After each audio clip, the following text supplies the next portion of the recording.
mkutano wa kimataifa wa Julius Nyerere. Tukio hili uzinduzi wake unafanywa na Rais wa Jamhuri ya Muungano wa Tanzania Dr. Samia Suluhu Hassan hapa katika ukumbi wa mkutano wa kimataifa wa Julius Nyerere. Lengo ni majadiliano ya wakuu wa nchi za Afrika katika kutatua changamoto mbalimbali za ukuaji wa uchumi Afrika kupitia rasilimali watu.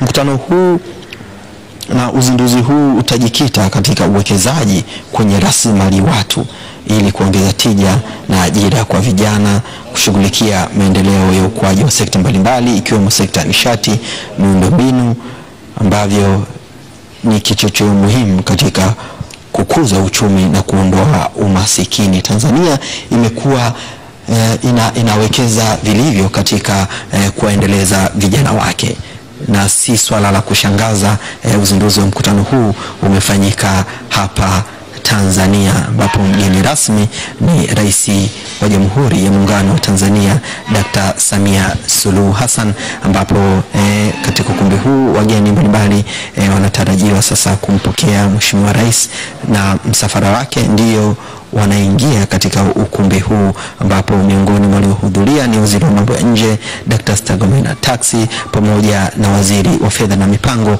Dr. Mwigulu Nchemba. Mtazamaji wa TBC1, tusikilize kinachoendelea ukumbini, ambapo Rais Dr. Samia Suluhu Hassan ndio anawasili hivyo, na ameongozana na msafara. Miongoni mwa watu walioongozana nao ni Rais mstaafu wa Zanzibar Dr. Hassan.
May we kindly be seated. Her Excellency Samia Suluhu Hassan, President of the United Republic of Tanzania, honorable ministers from both mainland and Zanzibar, former President of Zanzibar, Mohammed Shein, permanent secretaries, Mr. Nathan Belete, Country Director, World Bank, Tanzania, His Excellency Ahmada El Badawi Mohammed, Ambassador of the Comoros and Dean of the Diplomatic Corps, Excellencies, members of the Diplomatic Corps, Honorable Albert Chalamila, Dar es Salaam Regional Commissioner, heads of defense and security organs, religious leaders, World Bank officials present, leaders of political parties, representatives of higher learning institutions, representatives of the private sector, civil societies and non-governmental organizations, students, media, invited guests, ladies and gentlemen. Today we are also joined by, apart from government representatives from across the Africa region as well and internationally. This includes human capital focal points as well as World Bank staff from headquarters and country offices abroad. While we are few in the room, in spirit and presence, we have our friends from all around pushing and supporting the message of human capital.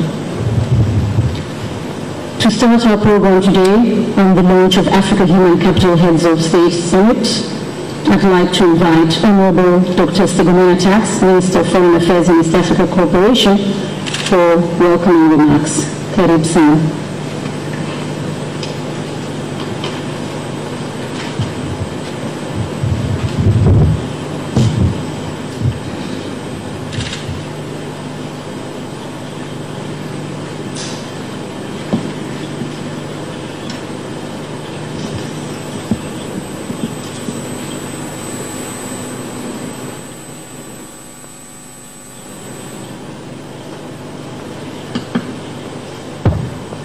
Your Excellency Dr. Samia Suluhu Hassan, President of the United Republic of Tanzania, His Excellency Dr. Ali Mohammed Shein, former President of the Revolutionary Government of Zanzibar, Honorable Dr. Mwigulu Nchemba, Member of Parliament, Minister of Finance and Planning, Honorable Dr. Saada Mkuya, Member of Parliament, Minister of State, President's Office, Finance and Planning, Revolutionary Government of Zanzibar, Honorable Ministers present, Honorable Albert Chalamila, Regional Commissioner for Direction, Mr. Nathan Belete, Country Director, World Bank Tanzania, Permanent Secretaries, Excellencies, Head of Diplomatic Missions and International Organizations, Heads of Defense and Security Organs, Government officials, partners from the media, ladies and gentlemen.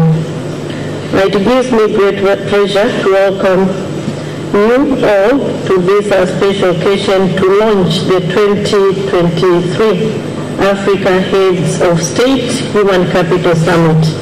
Your presence here today is a clear indication that we are very ready for a very successful summit in July this year. I take this opportunity to thank you for honoring our invitation and for turning up in big numbers.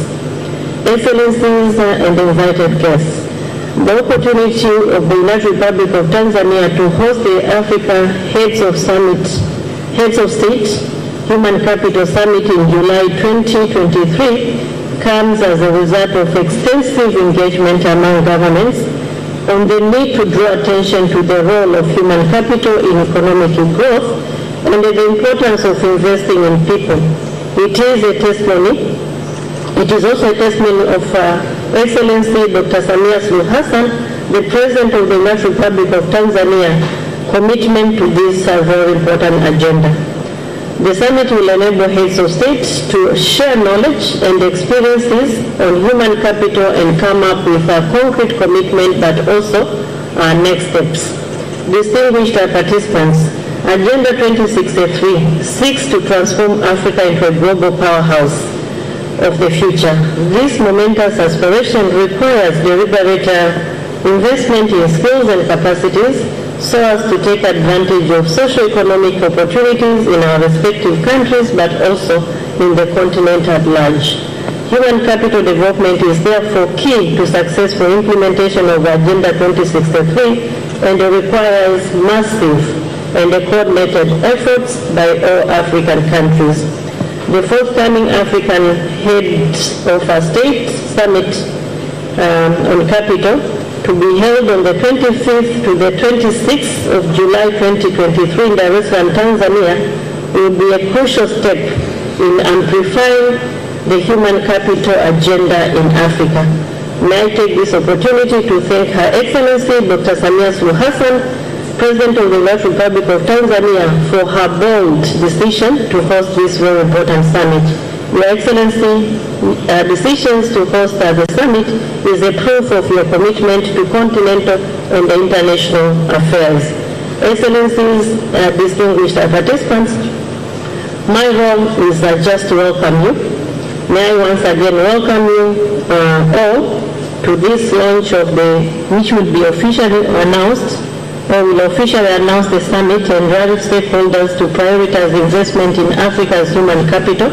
We are very, very thrilled to be in the presence of Her Excellency Dr. Samia Suluhu Hassan, the President of the United Republic of Tanzania, who will be launching the Human Capital Summit. With these welcoming remarks, I thank you very much for your attention.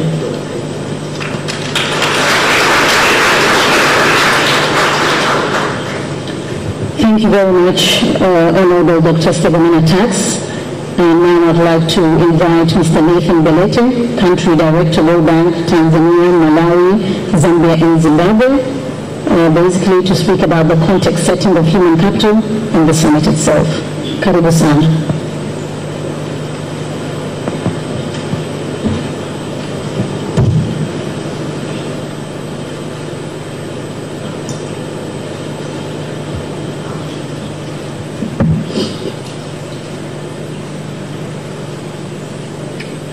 Your Excellency Dr. Samia Suluhu Hassan, President of the United Republic of Tanzania, His Excellency the former President of Zanzibar, Honorable Minister of Finance, Honorable Minister of Foreign Affairs, Honorable Minister of Finance of Zanzibar, Honorable Ministers, Regional Commissioner of Dodoma, Permanent Secretaries, government officials that are present, representatives, ambassadors, heads of diplomatic missions, development partners, ladies and gentlemen, all protocols observed.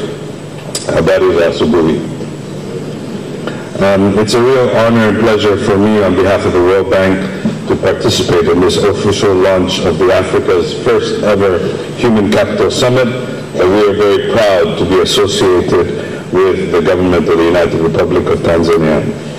Your Excellency, this summit comes at a critical time in African countries recover from the impact of COVID-19, while at the same time facing the headwinds due to the multiple crises confronting our region. For this very reason, investing in Africa's human capital, who are largely young, passionate, and ambitious, will be key to equipping them to face the challenges of the future. Africa is a continent of young people.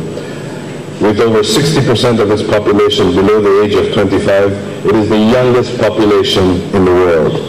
Over 70% of Africa's youth today work in the informal sector, while they often earn low wages and have limited opportunities for advancement due to low levels of human capital.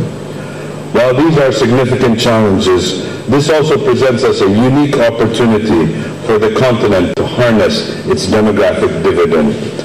For the region to realize this potential, African countries must urgently work to overcome the critical human capital challenges that they are facing.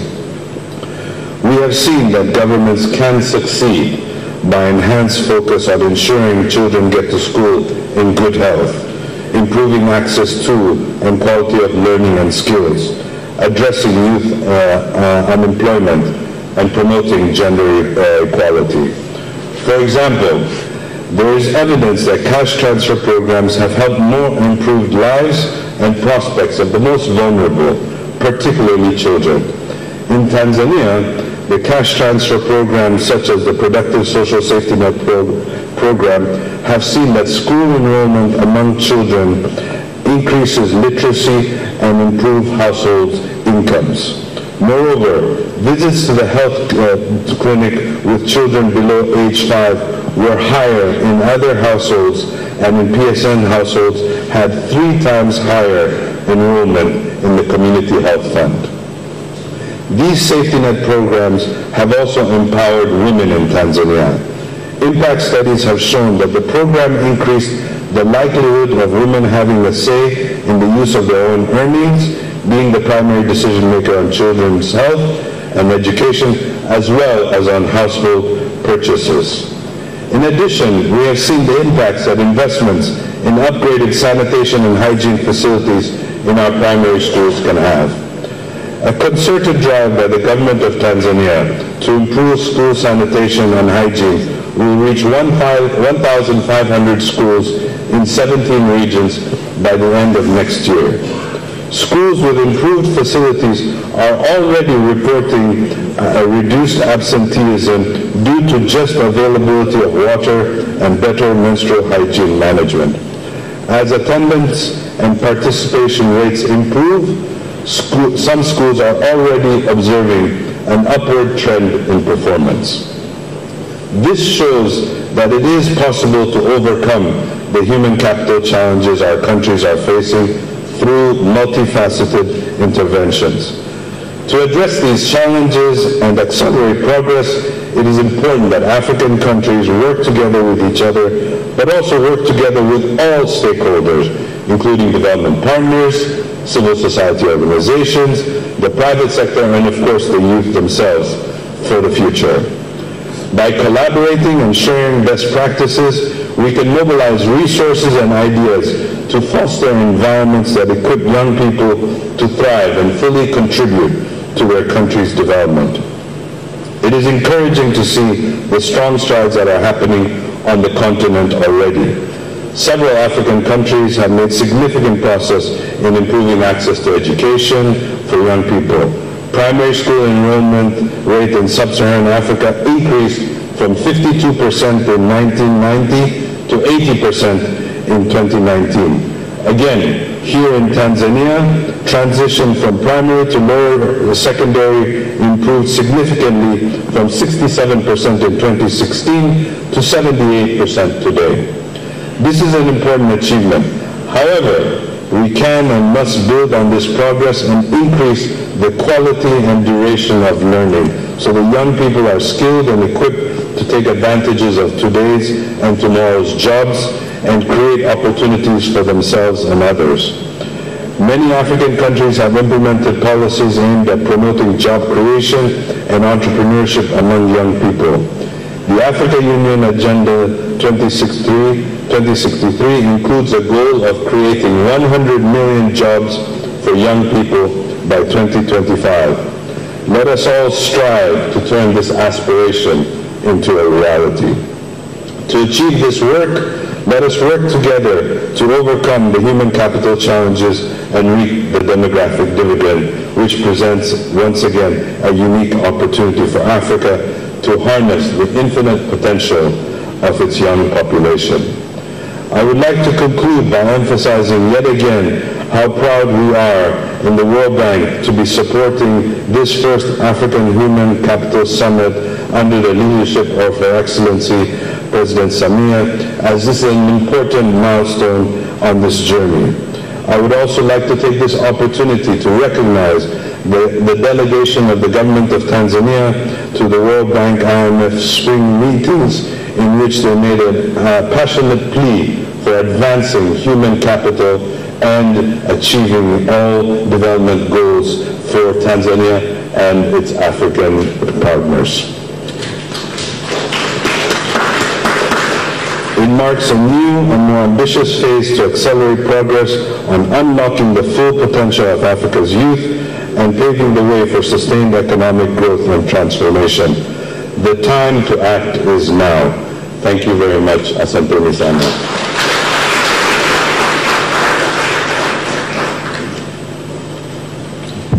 Thank you very much, Mr. Nathan Belete, Country Director, World Bank, Tanzania, Malawi, Zambia, and Zimbabwe. So now we're going to have two consecutive video messages.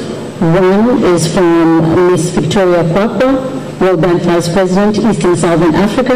And the next one, which will be back-to-back, will be from Mr. Usmani Diagana, World Bank Vice President, Central and West Africa. Please, can you play the videos? Ladies and gentlemen, Honorable President Samia, Usman and I are excited to join you today from Washington, D.C. The Africa Heads of State Summit on Human Capital comes at a critical time. Overlapping global challenges have reversed decades of progress in human capital outcomes, especially in sub-Saharan Africa.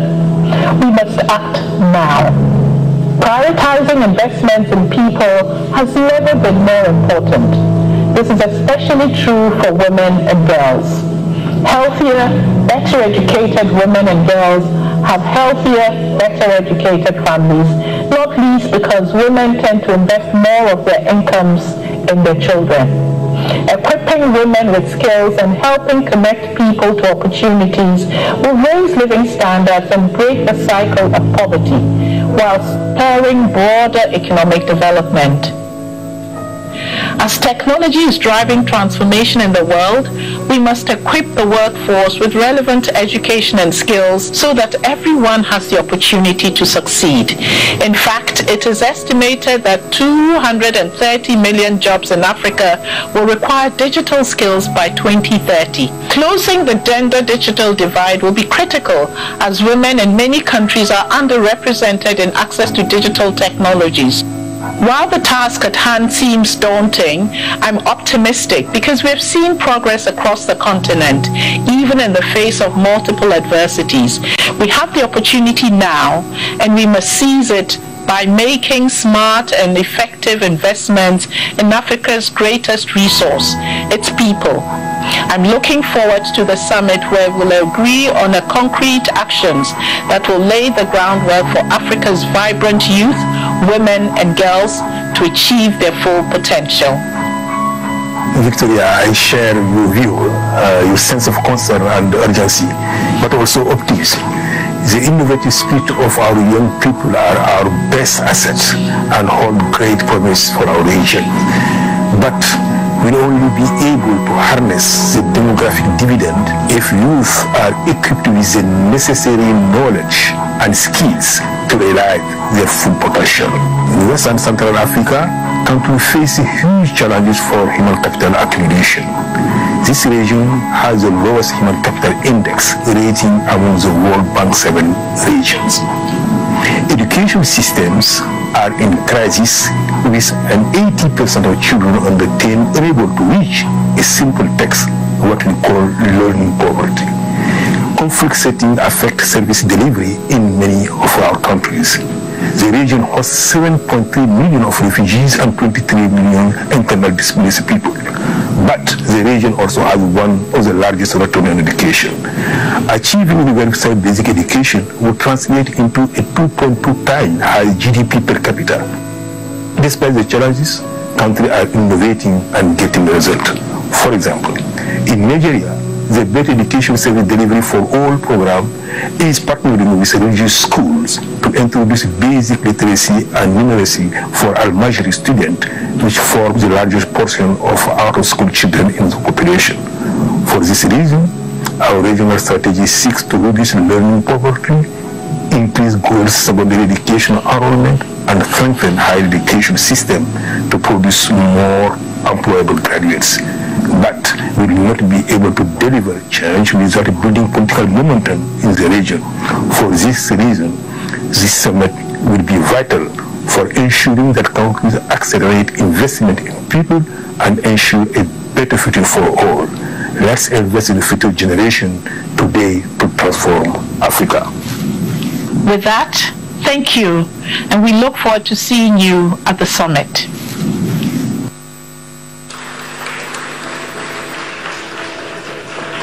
Ladies and gentlemen, Honorable President Samia. Well, That was interesting. Thank you very much. That was Ms. Victoria Kwakwa, World Bank Vice President, East and Southern Africa. And you also heard Mr. Osmani Diagano, World Bank Vice President, Central and West Africa. So before I welcome the Minister of Finance and Planning, Dr. Ngulu Nchimba, let's have a little bit of entertainment. We look a little bit sad. So, and Mpoto is very good in entertaining.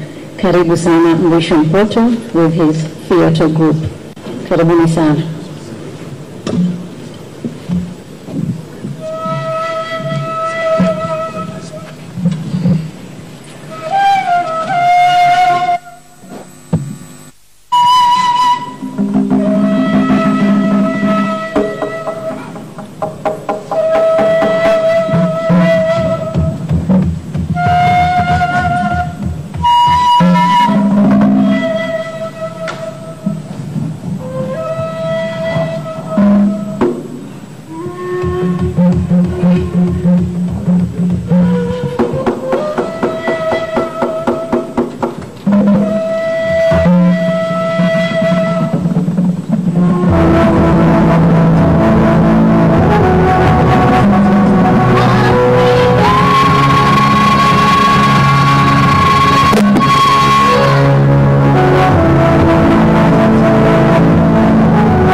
Ibariki Tanzania, asante Benki ya Dunia kwa kutuunganisha wana Afrika.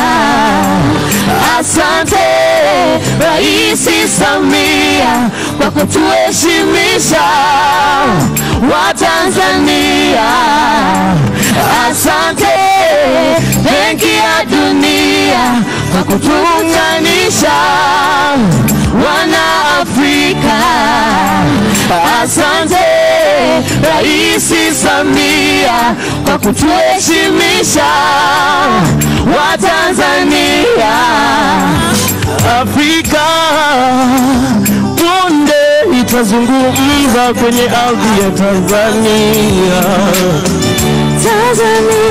Kuhusu umuhimu wa kuwekeza katika rasilimali watu, hasa watoto, vijana na wanawake. Ni moja ya nguzo muhimu katika kukuza uchumi na maendeleo ya nchi za Afrika. Asante. kututanisha wana Afrika. Asante Rais Samia kwa kutuheshimisha wa Tanzania, kuimarisha uhimilivu wa nchi za Afrika katika kukabiliana na majanga. Karibuni marais wa nchi za Afrika kushuhudia makubwa ya Tanzania. Karibuni Tanzania. Asante kukutanisha wana Afrika. Asante Rais Samia kwa kutuheshimisha wa Tanzania.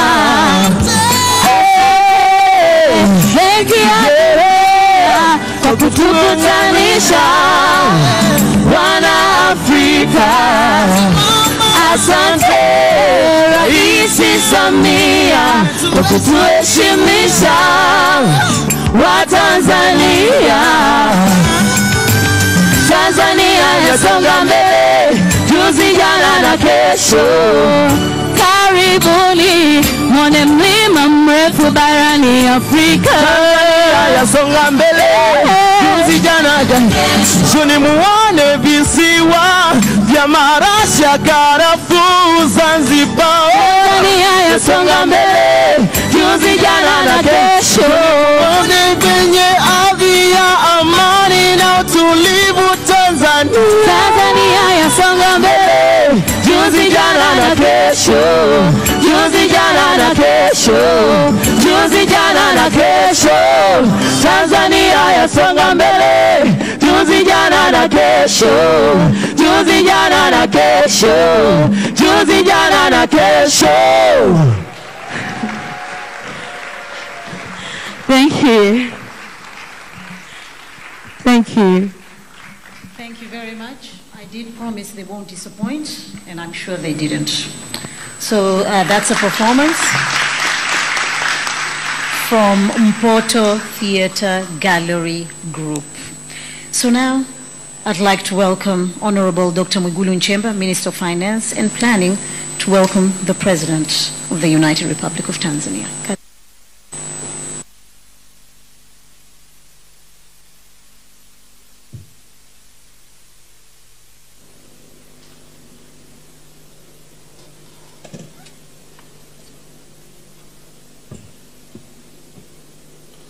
Your Excellency, Dr. Samia Suluhu Hassan, President of the United Republic of Tanzania, Your Excellency, Dr. Shein, the former President of Zanzibar and the former Vice President of the United Republic of Tanzania, Honorable Dr. Stegomena Taxi, Minister for Foreign Affairs, Honorable Dr. Sada Mkuya, Minister of State, Finance and Planning, Zanzibar, my fellow ministers here present, both from mainland and Zanzibar, my brother Nathan Berete, the World Bank Group Country Director for Tanzania, Malawi, Zambia and Zimbabwe, Chairman of the Budget Committee, I've seen my brother, you can rise up. This is my boss when it comes to the matters of the House. Permanent secretaries and all other government officials here present, both for URT, the mainland and Zanzibar, Comrade Albert Chalamila, the Regional Commissioner for Dar es Salaam, representatives from heads of diplomatic mission and international organizations, representatives from the private sector here in Tanzania, religious leaders, comrades from the security organs, representatives from civil societies, and all other members of press, ladies and gentlemen, na wasalimu kwa jina la Jamhuri ya Muungano wa Tanzania. At the outset, I would like to thank the Almighty God for allowing us to meet and witness the official launch of the 2023 Africa Heads of State Human Capital Summit. I personally wish to thank you, Your Excellency, for accepting the host of the Human Capital Summit in July 2023 here in Dar es Salaam. Your acceptance to host signifies your commitment and dedication to the development of human capital, not only here in Tanzania, but Africa and the world at all. Allow me also to express my sincere appreciation to the World Bank for their innovative ideas convening the Africa Heads of State Summit, Human Capital Summit, that will alleviate the deliberations on human capital agenda from the technical political level. Your Excellencies, ladies and gentlemen, the Human Capital Summit is an important forum to bring high-level attention to the challenges facing human capital development in Africa caused by various challenges, including financial needs, investment in our people, growing demographic pressure, youth population with limited job opportunities, skill and labor market mismatch, and others.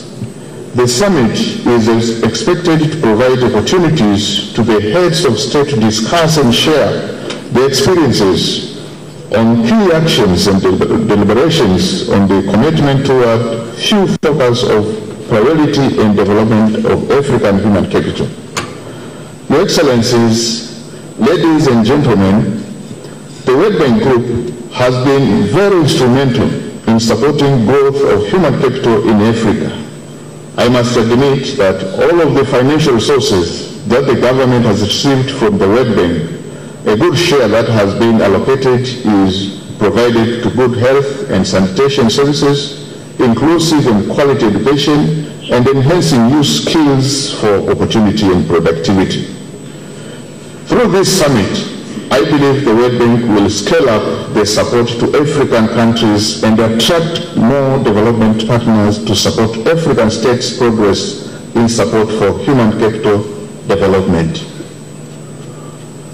Your Excellency, under your leadership, the government has been able to increase investment in health, education, skills, and life opportunities, which compounds to human capital investment. Tanzanian children and youth will always treasure the legacy of prioritizing investment in the people you have done. And finally, let me take this opportunity to welcome you, Your Excellency Dr. Samia Suluhu Hassan, President of the United Republic of Tanzania, to officially launch the 2023 Africa Heads of State Human Capital Summit. Karibu sana, Mheshimiwa Rais, kwa unyenyekevu mkubwa.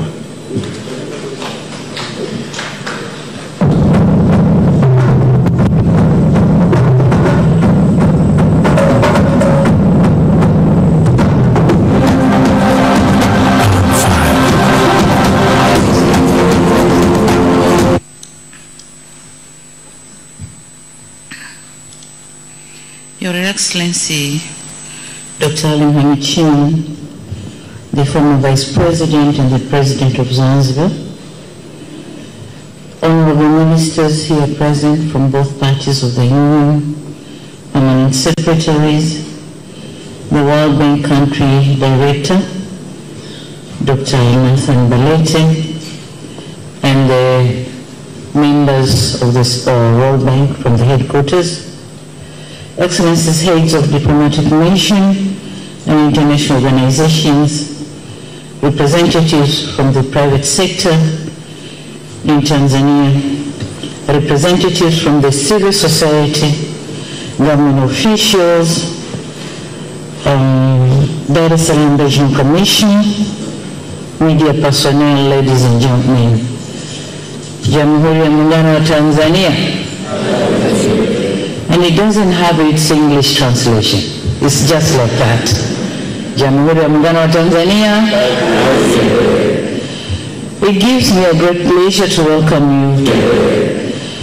It gives me a great pleasure to welcome you to this capital development agenda and your readiness to support African governments. It is therefore a great honor for Tanzania to be given an opportunity. Oh, I forgot to, I have addressed you. Okay, and so I was saying it is a great honor for Tanzania to be given an opportunity to host this remarkable event that aims at showcasing and sensitizing African heads of state on the importance of investing in human capital for sustainable economic growth in our continent. Excellencies, ladies and gentlemen, the African Heads of State Human Capital Summit 2023, whose theme is Accelerating Africa's Economic Growth, Boosting Youth Productivity by Improving Learning, Skills and Productivity of Youth. The theme will provide a unique platform with the summit. Will provide a unique platform for heads of state to deliberate and share best practices on the role of human capital in driving economic growth and development. Certainly, Africa's human capital involvement is key to the future success, including its potential for economic growth, and indeed, investment in human capital is essential in ensuring people's well-being, enhanced productivity, inclusive economic growth, poverty reduction, and promotion of crisis preparedness and management. And so, the achievement of the Global Sustainable Development Goals cannot be separated from development of human capital. The polycrisis of food and fuel price rise, conflicts, droughts and floods, and COVID-19 have caused huge losses and reduced momentum in the progress made in improving human development outcomes and in building human capital worldwide. Disruptions in essential services have had severe consequences for under 5 and maternal mortality and worsened many people's exposure to diseases. The United Nations has estimated that there would be around, or there was around, 130 million more malnourished children in 2020, and it is further estimated that learning poverty will rise by 10 percentage points to more than 60% in developing countries worldwide, and from 83% to more than 90% in the poorest countries if steps will not be taken now. So these are the staggering statistics that call for urgent, holistic, and collective interventions. Excellencies, ladies and gentlemen, Africa is trying to enhance its human capital asset. The continent marks the lowest on the average on human capital index among all regions of the world, amplified by the lowest scores of many sub-Saharan African countries, and it is clear that the pandemic compounded by conflicts have caused unprecedented disruptions, revealing gaps in our systems and infrastructure that need to be addressed urgently. While our countries appreciate population asset resulting from improved maternal and child health services across the continent, we are constrained with fiscal challenges for children's development and jobs for our youth, following a huge demographic pressure. United Nations reports show that African countries are still facing challenges in meeting the SDGs related to human capital development, in particular education, health, and social protection. With the exception of North Africa, target indicators for other African countries on ensuring quality education stands below the global average levels. Maternal mortality ratios are still high. Availability and sustainability of management of water and sanitation remains a challenge. Progress towards gender inclusivity is slow, and the enforcement of legal frameworks to protect women and girls against discrimination, domestic violence and child marriage, and female genital mutilation remains weak. In overall, progress made by Africa under respective SDGs is unsatisfactory and indicates the risk of not being able to attain the goals by the target year 2030.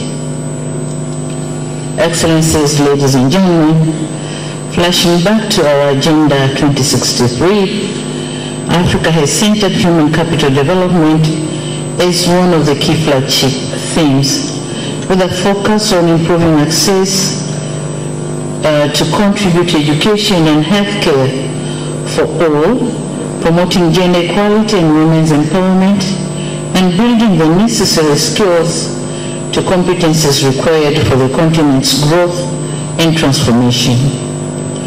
African Union has targeted to increase the percentage of African children enrolled in pre-primary education to at least 70% by 2025, while also prioritizing investments in higher education, technical and vocational training programs.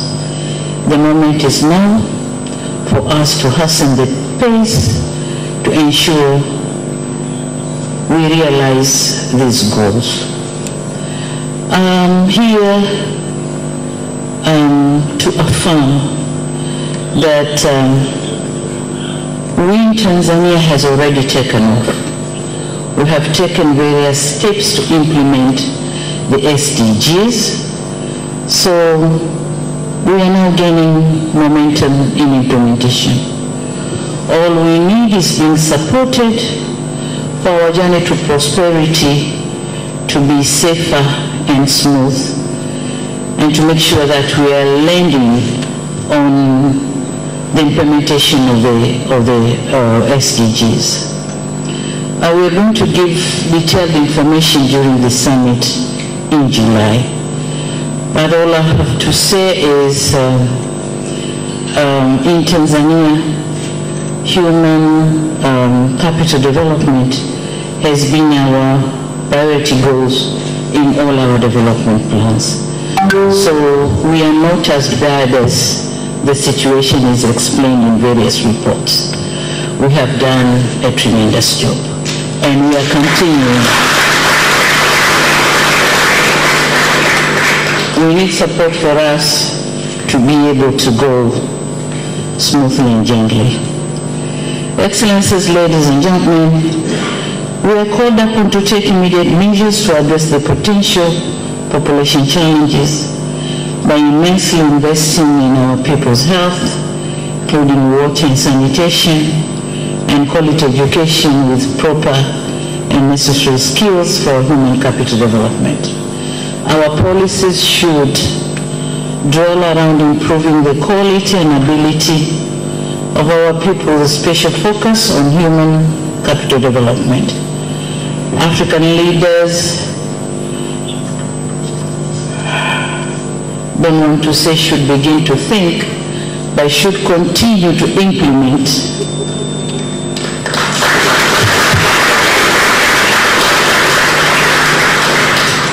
should continue to investing in African people, focusing on youth and women.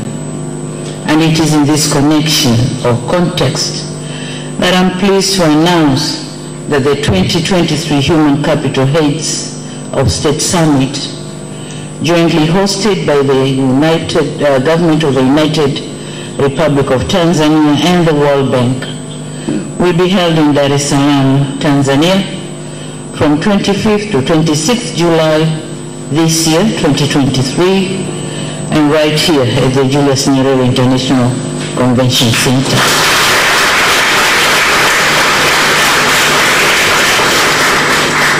The journey to the summit starts now, and I urge you, all of you, to save the date for this important event. Excellencies, ladies and gentlemen, once again, I thank you for your participation in this official launch of the summit and encourage all of you to participate in the upcoming Human Capital Summit. You are cordially welcome to the United Republic of Tanzania, the land of Kilimanjaro, Ngorongoro, Serengeti, and Zanzibar.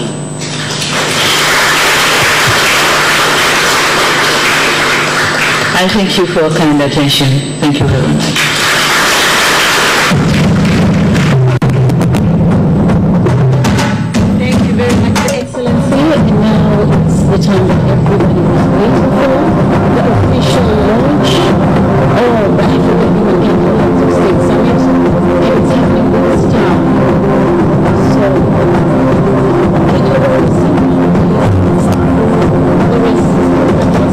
see the rest of because we would like to On 5. so that you can all see what's happening. So we're going to have a countdown. 3.